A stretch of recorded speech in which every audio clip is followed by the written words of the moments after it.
Hi, I'm JT Mooring coming to you from Encinitas, California. Today I've got a song and a story to share with you with their genesis in Texas. I like to tell people I'm from Texas, even though I only lived there for a few years. But while I was there, I learned to walk and talk, and I've been practicing those skills pretty much every day since then, so I think that ought to be worth some sort of bragging rights. The reason I lived in Texas was because my dad was born and raised in Texas, and the reason I only lasted a few years was because he married a Yankee, and that was about all of Texas that she could handle at that time. So we moved up north, but every summer we would come back for 3 weeks to visit the relatives in Texas, and our first stop was always Grandma Roxy's house. Now, Grandma Roxy was old, or at least she seemed old to me. In fact, I was convinced when I was little that she had something to do with the American Revolutionary War. Turns out she didn't, but I thought she did. Now, Grandma Roxy and the other relatives had some concern about my upbringing up north, and they felt that perhaps I wasn't learning all the life lessons that I would have learned had I lived in Texas. And so they took it upon themselves to try and teach me the things that a good young man should know. I learned how to ride a horse in Texas. I learned how to gut a catfish in Texas. I learned how to spit watermelon seeds. And I learned to make sugar and butter sandwiches on Wonder Bread. Got some good stuff there. We didn't spend all our time at Roxy's house. We would drive all around Texas to visit the various relatives. And my strongest memories are when we would go up to the ranch and visit Aunt Catherine and Uncle Glenn up in the Panhandle.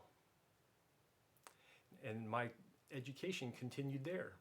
I learned how to shoot a rifle. I learned things to do with firecrackers that have never been sanctioned by any safety organization anywhere. And I learned about the electric fence the hard way, but we'll save that story for another time. Uncle Glenn was a rancher. He was not your ride around on a horse kind of rancher. He was more the drive around in a pickup truck kind of rancher. But he had the boots and the belt buckle and the big hat. And he was a big man, and he had a big laugh that came all the way from inside of him.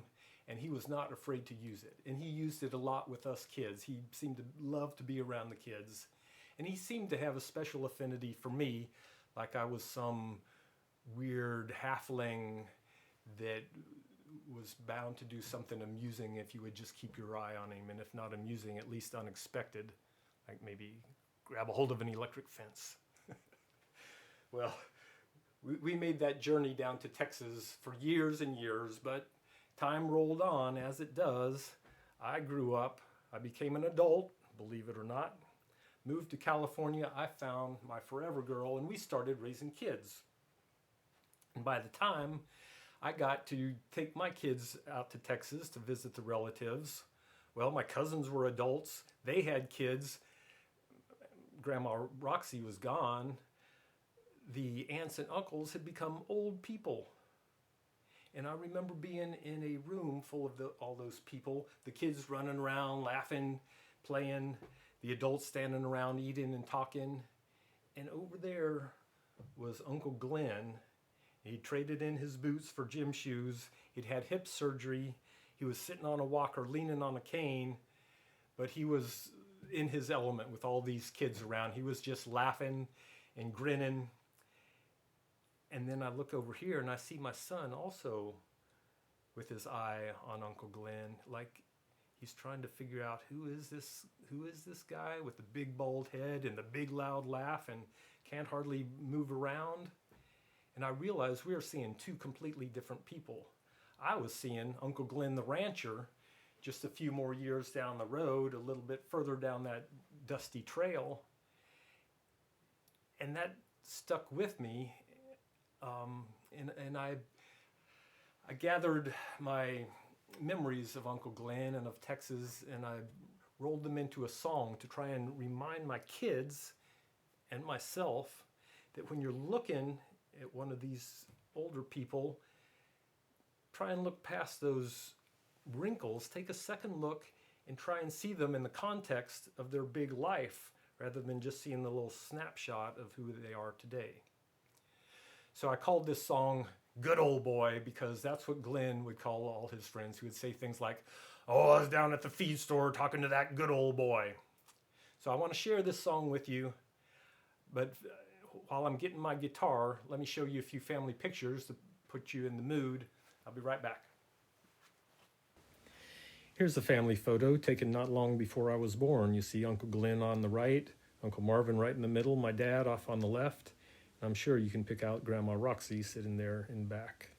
And here's Uncle Glenn on his ranch with miles and miles of Texas in the background. And between Glenn and the ranch are fence posts holding that infamous electric fence. And you can't see what Glenn is doing, but I know what he's doing. He's putting salt on his watermelon. That's a Texas thing that they were never able to quite get me to buy into. And here's Glenn with a couple of those little children that he loved so much. And here's Glenn with one of those good old boys that he also loved so much. Well, that's the end of the pictures. Let's get on to that song that I promised you.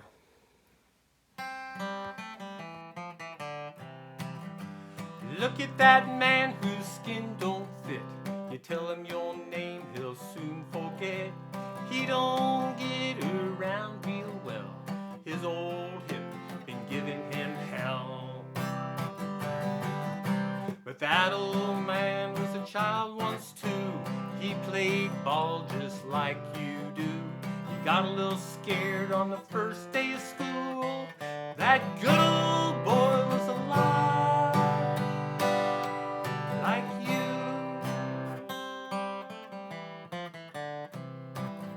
He talks about people you don't know and things that happened long ago. He ran cattle, sold Bibles door to door. He got shot at in the war. That old man was a child once too. He played in the park and swam in the pool. He watched scary movies and he went to the zoo. That good old boy was alive like you.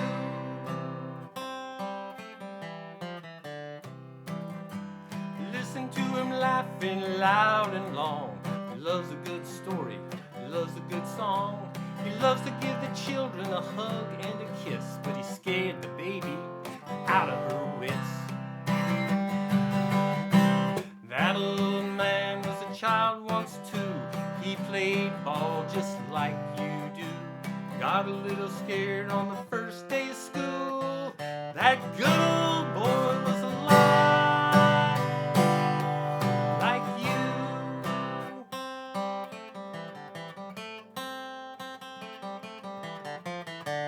So look at that man. Won't you look at that man? Oh, look at the man whose skin don't fit. He's a good old boy now. Don't forget.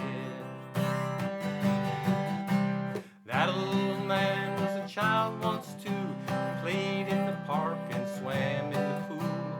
We watched scary movies and he went to the zoo. That good old boy was alive like you.